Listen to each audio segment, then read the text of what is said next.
Hey again, everyone. It's Emma here at Function Point. Thanks so much for joining in our session today. It's going to be all about reporting in your system.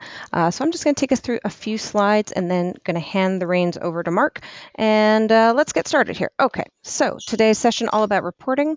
Your hosts today are going to be myself, and Mark Wilson's going to be leading us through everything, our senior consultant here.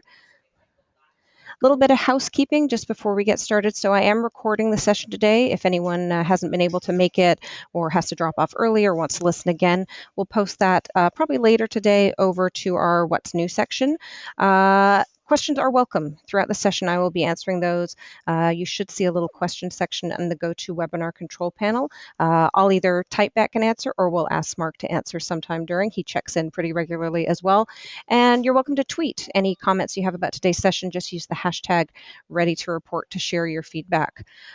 Agenda. So we're going to be going through a review of some of the pre-built existing financial reports in your system and taking you through how to pull and display that job financial data in your system. Mark, are you there with me? I am here. Hi, I probably talked way too fast there. Did I miss anything in as far as you were going to be our presenter today? Anything that I failed to mention that we're going to cover? No, I think we're good to go. Okay, well, what I'd like to do first, if that's okay with you, of course, is we're just going to run a quick little poll. I'm just going to launch that now.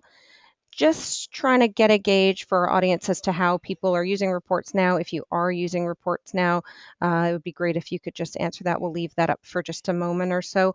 Mark, do you think we're going to go about 45 minutes today, or what's your expectation?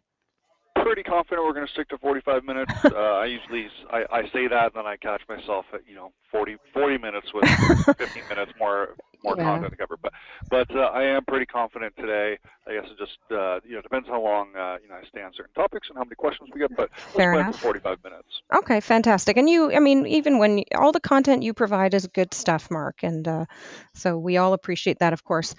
Okay, I am going to close our poll down. And if you're ready, so it looks like we've got a lot of people today, Mark, who are here today to learn how to pull reports, but we've got a good chunk of people as well who are pulling them. They tell us all the time, which is great. Really glad to hear that. So, Mark, shall I pass you the reins and then you can start sharing your screen with us? Yeah, feel free at any time. Okay, hang tight. Let's do some magic here, make you the presenter. There we go. Perfect. And there we go. You should be able to see my screen anytime now. Anytime now. Yeah, there we go. I see it for sure. Awesome. And you see my cursor moving around. I do. Nice cursor Okay, great. moving. Perfect. Well, thanks everyone for joining in today. Emma, I just thought of something. I just realized something, and Uh-oh. maybe I shouldn't even have bring it up. I'm going to ask anyways. We we had talked kind of a very last minute decision about the idea of maybe showing some images of some new designs for some upgrades that are coming in the not too distant future, and we had kind of talked about it, but we didn't put that together, did we? We don't have that show today, do we? Oh, great question, Mark. Yeah, I've got a couple of screenshots that I was going to show towards the end, time permitting. But barring Awesome. that, our fine marketing team is going to be sending out a little just sneak peek, a very little sneak peek in their follow-up message today. But yes, good changes to the user interface are going to be coming. So yeah, we will try to show a sneak peek today, or you'll see it in the follow-up message. Okay, great. Yeah, I was just curious, just so everybody knows, we have some pretty awesome upgrades, some sweet new changes coming to the system in the not too distant future, and we're really excited about that. So we'll be sharing some of that information with clients, maybe even today if we have enough time, and you'll get an idea as to what's coming. But I digress. Um, Today's webinar is mostly focused on the concept of reporting, financial reporting in relation to invoicing. So understanding what's been billed, what needs to be billed, what might be built in the future, and all that jazz. So I'm going to be showing some. I think the webinar description meant to say pre-built reports. I'm not sure. It said pre-build reports. I think it meant to say pre-built reports. But I'm going to be showing some standardized reports, some canned reports, as I like to call them, to start off the process, and then I'm going to be showing some tips and tricks for seeing different types of financial reports that are a bit more custom. Using the search functionalities to find data and then customize the information that you're seeing on screen in order to see the style of report that you're looking for and the way that you're wanting to see it, and then also how to take that into Excel if you want to get a bit more fancy. So that's kind of the order of things we're going to be talking about today. Before I get into showing items in the system, I want to talk a little bit about an important topic, and I'm going to try not to take too much time to talk about this. The thing I want to talk about today is the importance of billing consistency and how it can affect your agency in the long run. And what has prompted this is, in working with so many creative agencies, and I speak with a lot, I speak with so many agencies all the time. In a given month, I could speak with anywhere from 10 to 50 or more agencies, talk about their processes, and billing is a very, very common topic. And something that I'm seeing a lot of, a consistent theme that is a little bit alarming to me, is a lot of agencies seem to be open to the concept of adjusting the details of their invoicing processes. So the when, the why, and the what of their invoicing. And using that in some cases as almost like a bargaining chip in the sales process, or allowing the client to dictate the what, when, and why of the invoicing. And that can be a huge mess. So, especially for smaller agencies. So, you might have a case where you've signed a client, or you're very close to doing so. It's a big client, it's a big name, and maybe they have certain accounting practices, or they have certain standards that they want agencies that they work with to adhere to when sending them invoices. So you might have a client saying, we are only going to work with you if you provide us a set quote for exactly what you're going to charge us, and you don't go a dollar over. We want to know exactly what we're going to be paying, and we want you to be sending us invoices on these specific intervals. That's a simple example of the case. It's pretty manageable. But when you start to combine it with a bunch of different scenarios, so if you have some clients that, let's say, are time and materials, but there's different rules that can affect things. So we're going to charge them based on our time and expenses on a monthly basis, unless we go over a certain amount, in which case the account executive has negotiated with the client that we're going to drop the billing rates for all of our design services, but our project management services always stay the same, unless it's a full moon on a Tuesday, in which case it goes up. It's a bit of a a joke I'm making about it, but those are the types of things that can get really, really messy.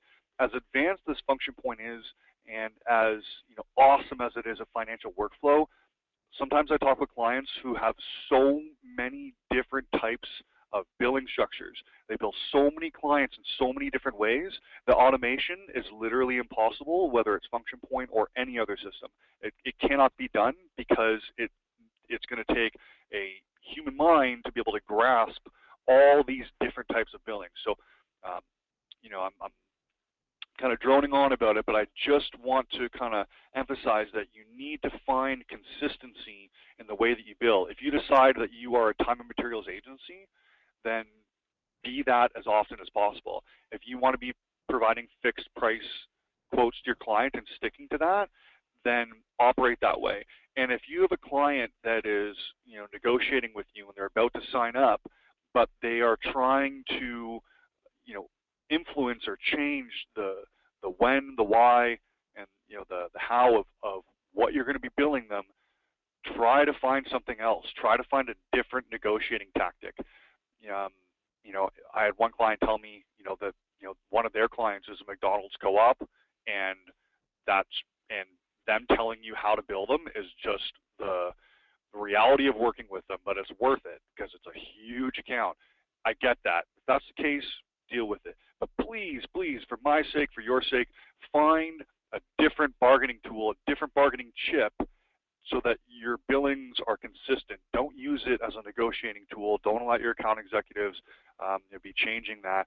And then map it out, write it out as to all the ways you bill and why you bill, and tell your team that they cannot, deviate from that. So I'm not gonna, that's my spiel for today. I got on my soapbox, kind of made my pitch. So with that said, I am going to be talking about some solutions for, if you do find yourself in kind of messy billing situations, the best way to understand it as much as possible in Function Point. So without further ado, let's jump into the reports section. So the first thing I'm going to be showing is a few reports in the reports section under the Analyze tab. So the scenario that we're looking at here is, let's say it's towards the end of the month and we're wanting to decide, what is it that we're going to be billing. So, what are our open jobs that are active, and what kind of values do we have on them, and how much have we billed already, and what is coming up to bill. So the first thing that I want to show is my go-to report, the profit analysis report.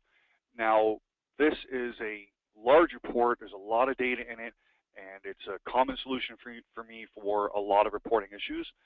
It has a bunch of different filters that you can include. In this case, I might say, well, I'm looking at this report in this scenario as a billing report. So I don't want to see closed jobs. I just want to see open jobs, or jobs that are considered open. And I can narrow this down to certain date ranges. I can look by certain account executives. This is very useful if you give an account executive access to this report. They are able to then say, I want to see everything specific to myself. So there's a bunch of different filters here. Submitting this is going to save the report in Excel, so I'm just going to open that up here, and we're going to see a large report. I'm not going to spend I don't want to get really drawn into every single column and value in these reports, but I want to talk about what some of these terms mean, just so that everybody's understanding. But this is a go-to report for you for financials. It gives you all of the jobs organized by client with totals at the client. We're seeing a very, very detailed overview of all of your costs, both estimated and actual. So what do we estimate the value of our time would be as far as cost amounts? That's cost to your company. When you see the word cost in Function Point, it's relating to what does it cost your company, and then the actual cost. So all the hours entered in the system multiplied by the cost rates of the staff person who entered them. Of course, we covered cost rates earlier in this webinar series. We then get a detailed overview of the estimated billable value, the actual billable value of time and expenses. We then have how much we've invoiced to date, and we then have our comparisons. We have invoice versus estimated, invoice versus actuals. Invoice versus estimated. I'm going to show this to you in a few different reports. Agencies that consider themselves fixed price agencies, this is essentially like almost like a work in progress for you. Because if you're not going to be billing more than the value of what you've quoted to the client, then the invoice versus estimated value is an important amount. This is allowing you to see, if it's a negative number, that's telling us that we have not invoiced the same amount that we have estimated. It's letting me know that for this particular job, there's 50% that's been invoiced. There's 50% left to bill. So this is a very important column in value if you are a fixed price agency or if you have a variety of jobs that are fixed price. Invoice versus actuals is a time and materials scenario. So what is the value of the actual work that we've done, and how does that compare to what we've invoiced? Now, here's a common question I get a lot, and it's not really all that easy to answer, but I hear a lot of agencies say that work in progress is very important to them in terms of traditional work in progress. So what is our actual value of work compared to what's been billed? If we add up all the value billable, the work that we've done, and compare it to what we've invoiced the client, what do we have left as a remainder? And that is the work in progress. But here's the catch. They want to see the work in progress up to an estimated maximum. So if they estimate $10,000 on a job and they've done $7,000 worth of work, then and they've invoiced, let's say, $5,000, then their work in progress is $2,000. They've invoiced $2,000 less than the value of the work that they've done. However, if they've done $12,000 worth of work and they've invoiced $5,000, but they've estimated $10,000, then their work in progress is $5,000 because they never have the intention of invoicing more than they estimated. And that is where having these two values side by side in this report is so useful, because it allows you to see, what is our invoice versus actual, and then what is our invoice versus estimated if we happen to have gone over. Now, one thing that this report is not showing is what is our estimated versus actual. So you don't know from looking at this report, have you gone over on these jobs? And that is why it's so important, if you have those types of scenarios where you're billing to time and materials but only up to a guaranteed maximum, you need to start looking at different reports at the same time. So you might want to pull up a list of jobs and see estimated versus actual hours, and then come and see your invoice versus actual and invoice versus estimated and see how that matches up. So that's why this is such a useful and such an important report. A couple more values I want to show here really quickly, and then we're going to answer some questions. Estimated profit, what does the estimate tell you the profit would be if everything was invoiced? Potential profit is essentially saying what's the profitability of work in progress, traditional, invoice versus actual, and then actual profit loss. What is the invoice value versus the cost value of what's been done. So again, this profit analysis report is a very common go-to report for me. I use it to solve a lot of different issues. It's very detailed, and I recommend that you review this on a very consistent basis. Make it part of your routine. Open it up every 2 weeks, and run some filters so that it doesn't have as much data as my example has here, and then review that on a regular basis. Any questions at all that we can answer at this time? Hey, Mark, we haven't had any questions as yet. Maybe we just, made everyone really nervous with your spiel about your consistent invoicing there. Perhaps. Well, feel free to send any in that you might have. I'm going to talk about a couple more reports in this specific area, and then we're going to move on to a different area. The next thing that I want to show, there's two more reports that I want to show in this area. One is a billable hours recovered. Then the last thing I'm going to show here is going to be this report here, estimated actual and invoice dollars by company, project, and job. But the first thing I want to touch on is billable hours recovered. The concept of this is what's the value of the work that's been done compared to what was invoiced, either by client or by staff. And by client, you're going to get data that you're going to see in a lot of other areas in the system. What's the value of the work that's been done compared to what's been invoiced for each job, for each client? That's great. A more common question that isn't solved by so many reports in the system is how can I see, how billable my actual staff are? Somebody might be 80% billable as far as the time that they actually enter, but how does it compare to what we actually get as far as dollars from the client? And that's what this billable hours are covered by staff report is so useful for. I'm going to look at this for the year, so Jan 1 until today. So this is going to allow us to see, for each of our staff people, or maybe just for one, what is the value of the work that they're putting into the system compared to what we're actually billing the client for. Let me make this a bit bigger here. So what we're seeing here is each staff person, all the jobs that they worked on in the time period that we entered, the amount of hours that they entered, the billable rate associated with the time, the billable value of the time, the cost value of the time based on the salary information that's in the system, and then how much we actually invoiced of their specific timesheets. We're then seeing profit loss and variance. Profit loss is comparing the invoice value to the cost value. Variance is comparing the invoice value to the billable value. So we may have been profitable so far, but we haven't actually invoiced the full value of the work that's been done. So this allows you to see, what is the profitability and what is the billable value recovered by staff person in a time period really quickly, really easily. Very useful report. I highly recommend checking out the cost recovery by staff. You might be surprised by what you find there. The next thing I want to show is an estimate, actual, and invoice dollars by company, project, and job.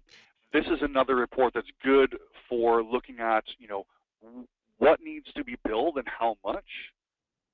And it's similar to the profit analysis in that there's a variety of different filters here, which is always great. I love it when there's lots of filters. You'll notice that these reports are producing into Excel. And this one's got some nice formatting on it, which I find that people often it's a bit easier to look at for some people than the profit analysis. Let's make this bigger too. But let's look at this as a concept of, okay, we have all of these open jobs. I told it to just show me open jobs. And I want to see, for each client, for each job that's going on, what is the estimated and actual and invoice values. So, it's showing us things like descriptions, which are useful, and due dates, things that we're not getting on the profit analysis, which can be helpful. Some aging, how long have these been open, and so forth. We're then getting our financial values. So it's showing us, estimated, sorry, there we are, estimated versus actual hours. Sorry for the fast scrolling, guys. Sometimes my Mac mouse is so sensitive. I swear I'm like not actually touching it, but just hovering my finger over it is enough to get it going. So estimated versus actual hours and variance on hours.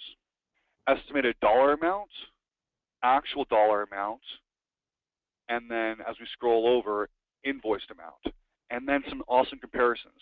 So estimated versus invoice and actual versus invoice.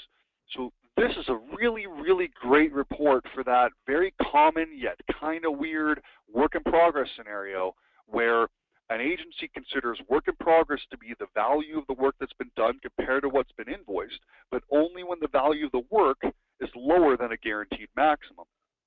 So if I'm able to see, scroll over, that I've gone over, so actual hours and estimated is slightly over to the left here.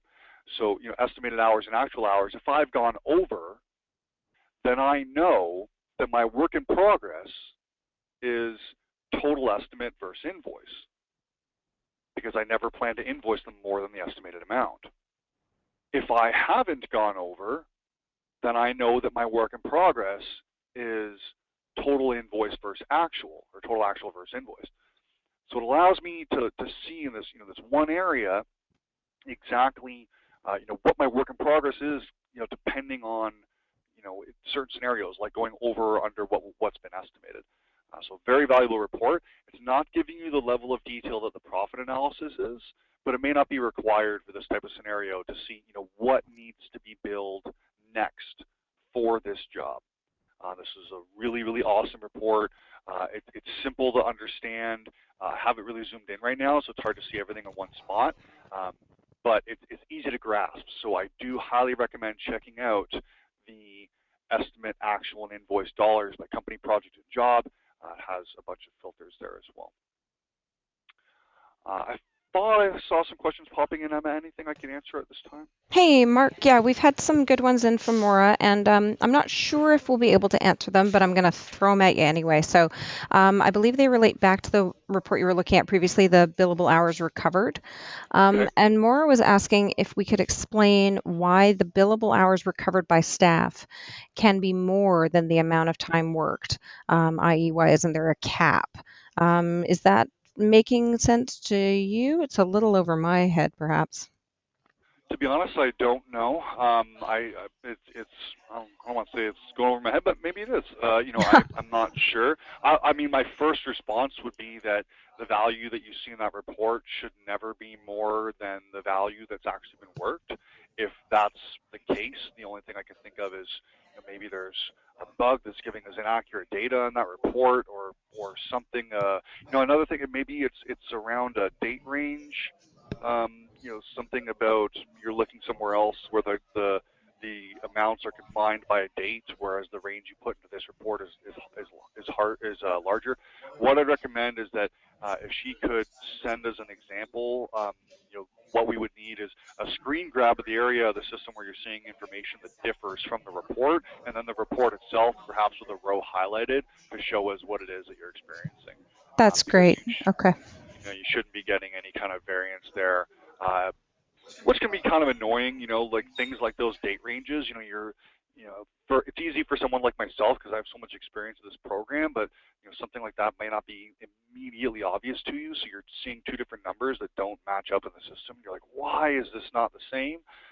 So there's, I totally understand. Sometimes you can get some kind of hiccups like that, but send us, that example, and we'll take a look at it for you. That's great. Thank you, Mark. No problem. So I think I said that there was one. Actually, you know what? Those were the three that I wanted to show here. Um, one other thing I wanted to show in this area was work in progress. And this is a report that is not producing in Excel. This is a more traditional work in progress report. So, well, let's open it up and then we'll talk about it. You can limit this to an end date, but otherwise it's a PDF report of everything that's active in the system. And this is, you know, if you consider work in progress to be, well, if work in progress to you is a traditional definition of work in progress, then this is going to be a easy and quick report for you. It's giving us the actual value of work, all billable. There's no cost amounts in this report. The estimated value of work, the variance. We can then see how much we've invoiced the client already, and then the value unbilled, you know, that work in progress amount. Now the unbilled amount is of course comparing the value of what's been invoiced to the value of the actual, and that is showing as unbilled. So if you have that, you know, different but yet all too common scenario of considering work in progress, you know, being invoiced versus actual, but only up to a guaranteed maximum, then this report's not really going to do it for you, because you're not going to be able to calculate the value of your invoice versus estimated on this screen. But if you look at work in progress in a more traditional way, then this will be a useful report for you, as well as some aging. So this is a quick and easy PDF report to take a look at. I believe that that's everything that I wanted to show in the report section. Was there something in plan? No, I think that's everything that I wanted to show as far as the standardized report section. I'm going to show a few more things that are, you know, on screen and standardized as well. But the next thing before I go into that I want to show is I want to jump into the find routines and start talking about the usefulness of those find routines and how you can use them when it comes to, you know, billing dates, you know, the end of the week, end of the month, or biweekly period, things like that. So what I'm going to be doing is I'm going to be doing a job find, and I want to talk about the importance of the category field. Now, for some of you, it might be the work type field, you know, depending on how you operate. But one of these is going to be showing you the billing type, how you bill for the work that you're doing. And this is a list maintenance item, so the values of these are handled in admin under system setup and list maintenance. And the default way the system works is it's going to come with the category field being, I think they're slightly different. I think it says retainer, time and materials, and then fixed price plus expenses as I think what the default setup is. But it's so important that you are using these and labeling your jobs with how you intend to bill them. And this can actually expand.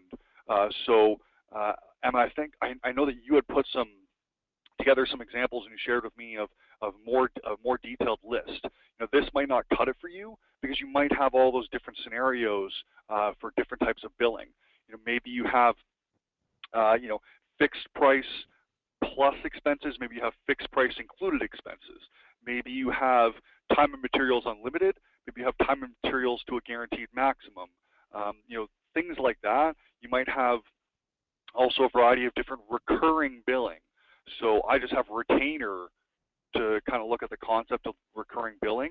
You might have a variety of different types of recurring billings. You might have retainer monthly, retainer quarterly. You might have you know, like a 6-month time and materials contract where you bill time and materials, but it's guaranteed to exist and to happen. So a lot of people call that a retainer. I guess you can consider it one. But the point is that this drop-down is going to allow you to choose and see, you know, a report on what needs to be billed based on category. So what it allows me to do is say, okay, well, it's now the end of the month, and I want to look at all of my time and materials jobs. So I want to look at everything that's time and materials. I want to look at everything that's open. And I might do something else. I might say, you know, I want to narrow this down between today and the next, you know, 6 weeks or something like that. There's a lot of really different things that you can do on these find routines, and so often I'll be speaking with agencies and they'll have no idea that you can do that. You know, I totally get it. You know, the search tips, I mean, sometimes things like that on the screen, you just don't even notice it. But there's a lot of really neat things you can do with these fields. I can say things like, 6 months ago to, 3 months, 2 weeks. Well, let's say 3 months, 3 weeks, 4 days, and 72 hours from now. And you can be as creative as you want. I can say 6 months and 1 fortnight, and it's going to give it to me. So it's pretty good. And you can do other things like later than or later, less than or greater than a certain date. So I might say, less than 6 months from now. So there's a lot of neat things that you can do with those date fields and other things. There's a lot of search tips here. But for now, I'm going to say, show me everything that's open, that's time and materials, and click Find. And what this allows me to see is all of my jobs where I'm going to be billing the value of the work that I do. And I'm noticing that field, I'm going to talk about this in just a second. So this is showing me a list of all of my jobs that are time and materials that meet my search criteria. One thing I want to just say really quickly, because it's kind of distracting me. I was noticing before I hopped onto this webinar that when I zoomed in on my screen, because I'll do that, I'll zoom way in here so that it's easier for everybody to read during these these webinars, these presentations. That once I did, it cut off the final field in this list. And I actually switched browsers because when I did, it fixed that. But normally you can zoom in and out, and it's not really going to cut that off. The screen should expand and collapse based on it. But for some reason, this one item today, when I zoomed in, got cut off. So I do apologize about that, because it's going to be a field I'm going to talk about over these next couple minutes. But so we'll have to take a look at that. But let's talk about what we're seeing here. So the concept of this is seeing, for all of our clients that happen to have open jobs that are time and materials, I'm able to see the estimated actual and variance on dollars, how much we've invoiced, and then an unbilled value. The plus minus value here being a comparison between the invoiced amount and the actual amount. So that is like a work in progress for time and materials jobs to allow us to see what we need to be billing next. Now, it's a little bit unfortunate that they're cut off, so I can't actually say what those values are, but it allows me to see, okay, a lot of these have negative values, values in brackets. That's letting me know that they have amounts that need to be billed. Now, knowing what to bill is a bit tricky, because there's nowhere on this, if you have cases where, you're going to bill the value of all time and expenses at the end of the month, well, that's really, really easy. You hit batch invoice add. I'm not really going to go through that invoice process right now. That's a whole other webinar.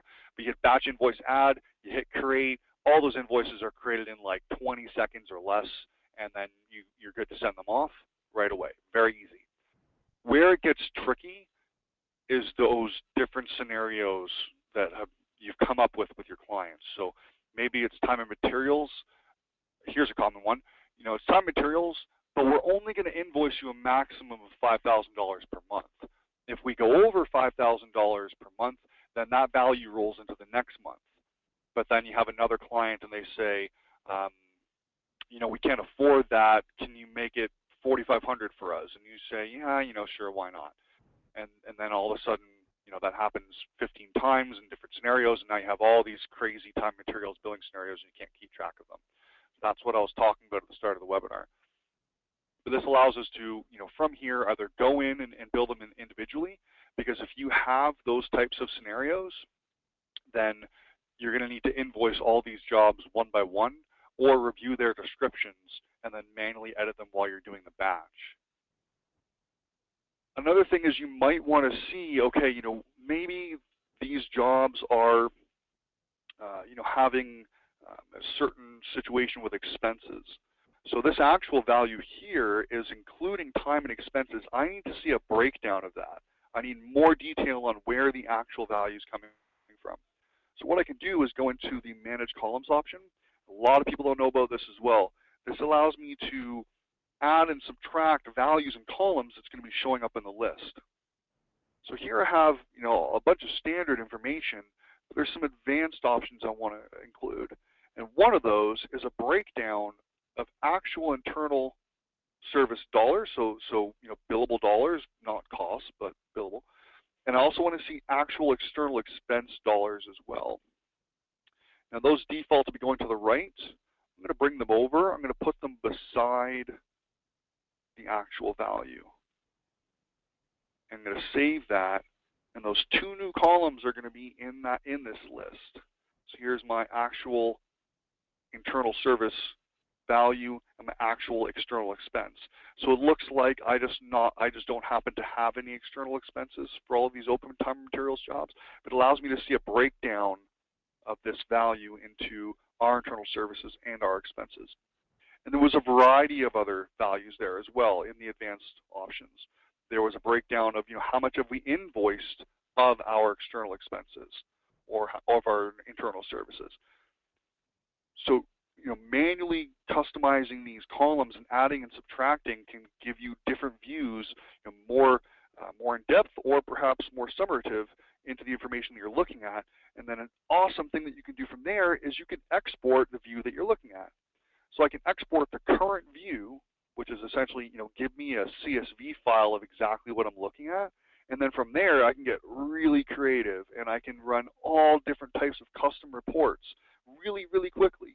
If I want to run comparisons between different values and I'm not finding a standardized report and function point that's giving me the comparison that I need, I can manage the columns in a find, run that based on status and by client and by type and category, export that information, and then get really creative with the data from there. So the options and the opportunities are really endless there to create a variety of different reports to help you in different scenarios. I want to show something similar. It shouldn't take too long. I want to show something similar around fixed price and the concept of looking at these lists from the perspective of we have all these fixed price jobs. Before I do, I figured I'd check in. Any questions? I think I might have saw one or two come in there. Hey, Mark. We do not at the moment, but thank you, Maura. She's been sending us some stuff so we can assist her with the issue she mentioned earlier. So we'll look at that after the session. And just anyone else, do be encouraged to send us any questions or concerns today or once the webinar is over. Awesome. Perfect. So I've been talking about the concept of doing a custom find, getting the resulting data, limiting it by category so that we know that this list of jobs we're all planning to build in a specific way, and then customizing the data and then exporting that or reviewing that from here. Maybe we want to do the same thing with fixed price jobs. So I'm wanting to do a job find and I want to say show me everything that's a fixed price job that is open, and click find.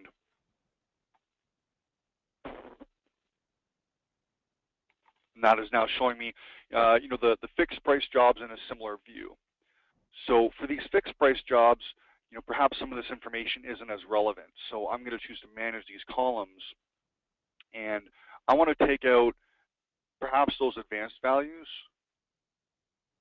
And maybe I don't even need this plus minus because my invoice versus actual isn't as relevant as my invoice versus estimated for these fixed price jobs. So I can save that. I'm now getting the result that I asked for. And again, it looks as though, I think it's something about when I first zoomed in, it cut that last column off, and it doesn't matter if I zoom back out, just from that initial zoom, it's cutting it off. So again, it should adjust based to fit the size. So we'll have to take a look at that. But this is then showing me a list of all of those jobs that are fixed price, and I can see the estimated, actual, variance, and invoice. Now, what it's not going to show us is an estimated versus invoiced amount. I showed some reports earlier that do that very, very nicely, but it's really awesome to be able to do a job find and choose the columns that you want to see and limit it by date ranges and maybe other fields like category that you're not finding those other standard reports. There's so many available fields and ways that you can limit them and tweak things when you're running those searches that I often use the searches as a go-to area for reporting more often than I do the standardized reports. So, it's unfortunate that I don't have an estimated versus invoiced amounts here. There's no column that's showing that to me. And that is why exporting the data can be so important. I'll be the first one to admit, maybe that should be a field that's available to us in the system. When we look at managed columns, perhaps I should find that there. And there's of course going to be lots of examples like that. I've already submitted that request, and maybe at some point we'll be able to add that as an option in. But right now we can't. So the first thing that comes to mind is to export this current view, and then it would take me 5 seconds. I just run a quick formula to give me another column that is a difference between this column and this column, and then right away I have an estimated versus invoiced amount. And at the same time, I can look at an editable list view of this list. And that's a really neat thing a lot of people don't know about as well, is that from not from any list, sorry, from the jobs list, you can switch back and forth between a default and an editable list view. Now the editable list view, you can't actually change the columns because it's showing you columns that are editable, and not all columns are, but some are. So for example, status, due dates, comments, I can comment on this job. And I was actually just talking to an agency the other day. I think might have been Tuesday. I was speaking with them, and they were saying to me, what is a really, really simple way for account executives at the end of the month to just go through and close all the jobs, that have their name on them. This is a really easy way to do it. An account executive might do a job find for all the jobs for which they are an account executive that are currently open.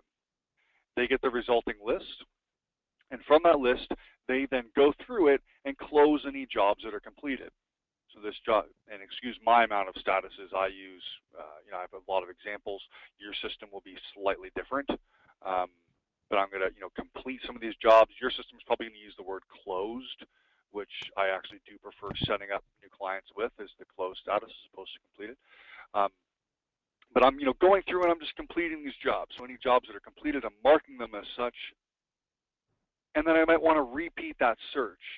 So the resulting list of open jobs, I want to review that maybe with my bookkeeper, or other account executives, or with my with the account lead, the team lead of the account executive team, so that I can talk about all the jobs that need to be billed and how much they need to be billed.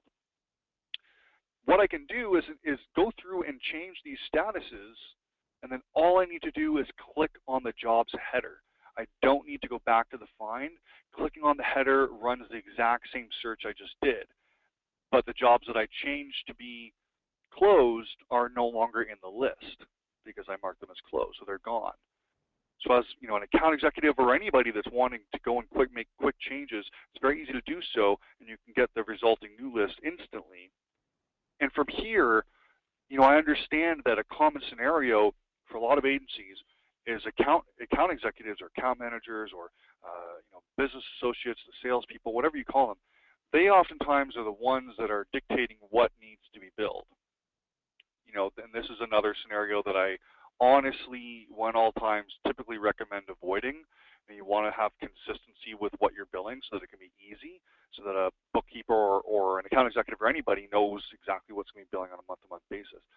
But the reality of the agency world isn't that simple. It's not that cut and dry. You may have some cases where you're supposed to be billing and the next 25% at the end of this month, but the AE knows that the design team went through a couple internal rounds of revision on a certain aspect, and therefore it's not really ready yet, so therefore you can't really bill them the next 25%. Those are the realities of the agency world. So what an account executive might do is pull up this list, customize these financial columns so that they're getting the values that they need, make the list editable, and then add in comments. Comment about what can be billed. Enter that those comments about what can be billed, and then produce a report. I can produce a PDF report of exactly what it is I'm looking at, including those comments, and then I can share that with a bookkeeper or whoever it is that needs to approve how much needs to be invoiced, and then go through of that report with the comments stating what we should be billing on each of these. and you can even bring this field into the default view as well. So if I wanted to bring that field or even a full-on job description, I can bring that in, and that will export or show up in the PDF. And then I can use that as like a billing report, so that if everything isn't straightforward, you need to be having a human touch to be explaining what we're billing on a regular period. They can apply that human touch and then share that with the bookkeeper or whoever it is that needs to be doing the invoicing. So a takeaway I want people to have on this particular aspect in the last 15 minutes here is the power and the value of those find routines.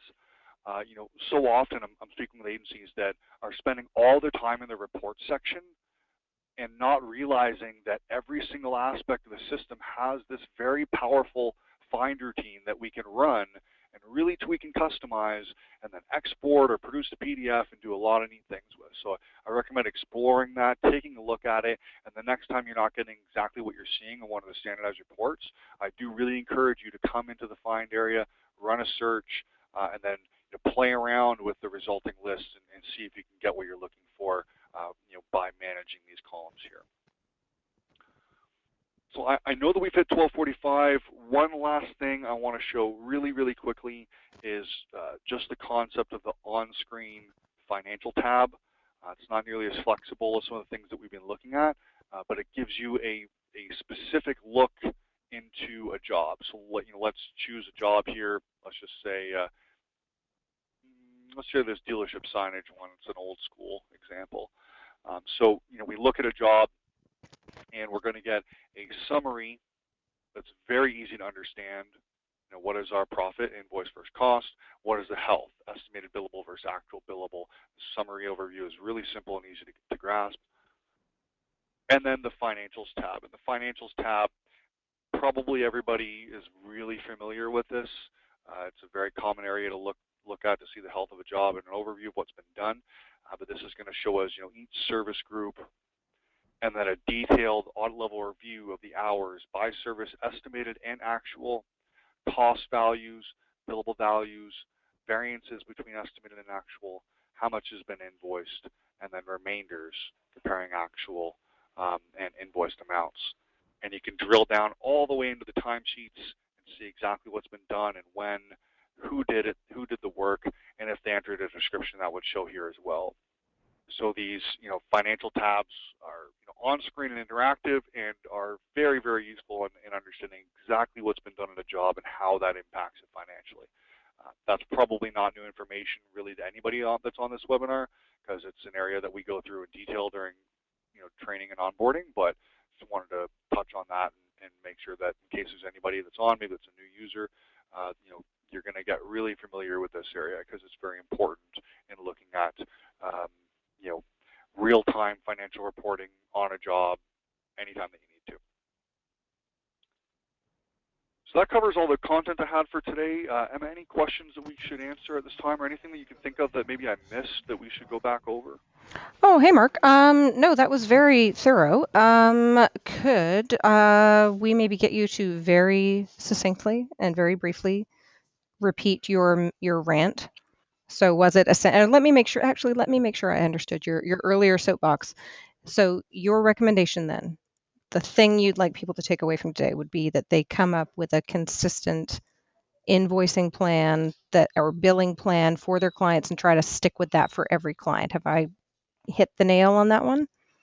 Yes, I mean as best you can, right? So I mean maybe it involves, if you're thinking right now that, I mean, depending on your role in the company, you might even not know all the different ways that you bill your client.